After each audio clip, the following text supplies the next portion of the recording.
Perang dimulai lagi. Pesawat tempur Zionis Israel kembali serang jalur Gaza. Berikut pembalasan perlawanan Palestina.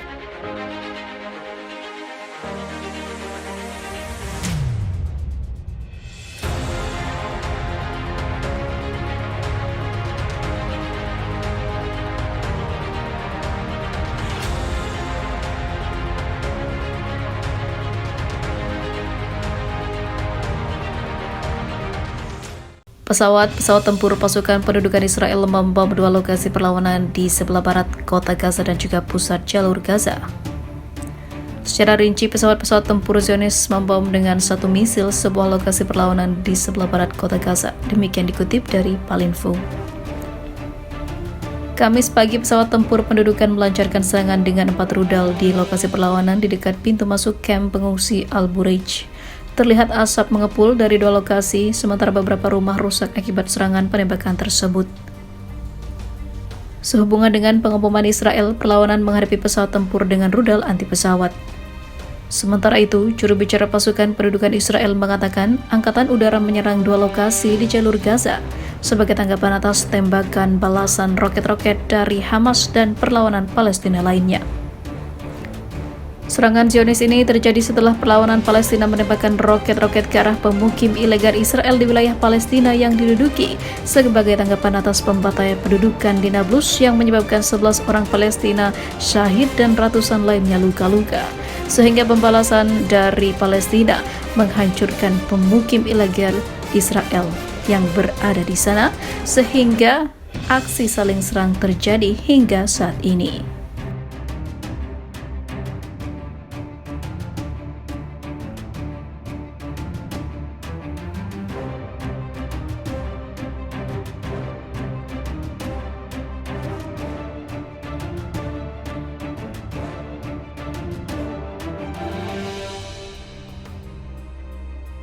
Amerika serukan ketenangan, Israel serang Gaza, Palestina balas dengan roket.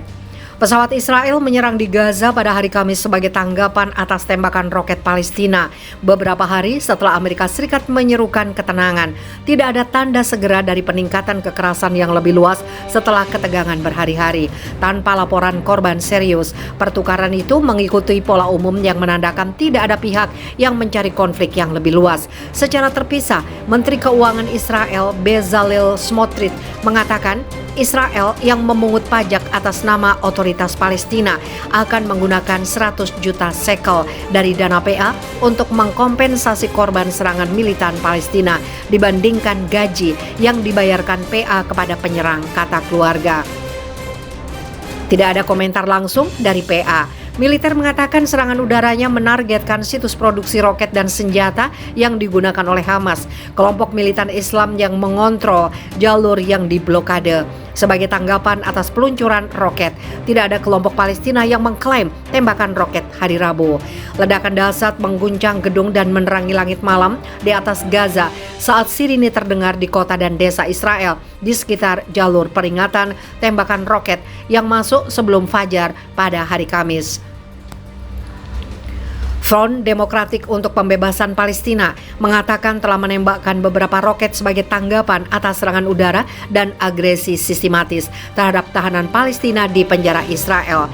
Baku tembak menggarisbawahi ketegangan antara Israel dan Palestina setelah seorang pria bersenjata Palestina menembak mati 7 orang di dekat sebuah sinagoga di pinggiran Yerusalem, dan serangan Israel di tepi barat menewaskan 10 warga Palestina termasuk 8 militan. Tahun lalu adalah yang paling mematikan dalam lebih 1 dekade di tepi barat, dengan kekerasan yang terus meningkat menyusul serentetan serangan mematikan Palestina di Israel yang meningkatkan serangan Israel terhadap orang-orang bersenjata. Presiden Amerika Serikat Joe Biden bertemu dengan Raja Yordania Abdullah di Gedung Putih pada hari Kamis, dan keduanya membahas peluang dan mekanisme untuk mengurangi ketegangan, khususnya di tepi barat, antara Israel dan Palestina, kata Gedung Putih dalam sebuah pernyataan. Menteri Luar Negeri Amerika Serikat Antony Blinken meminta kedua belah pihak untuk memulihkan ketenangan saat mengakhiri kunjungan ke wilayah tersebut, di mana dia menegaskan kembali dukungan Washington untuk solusi dua negara untuk konflik yang telah berlangsung selama puluhan tahun.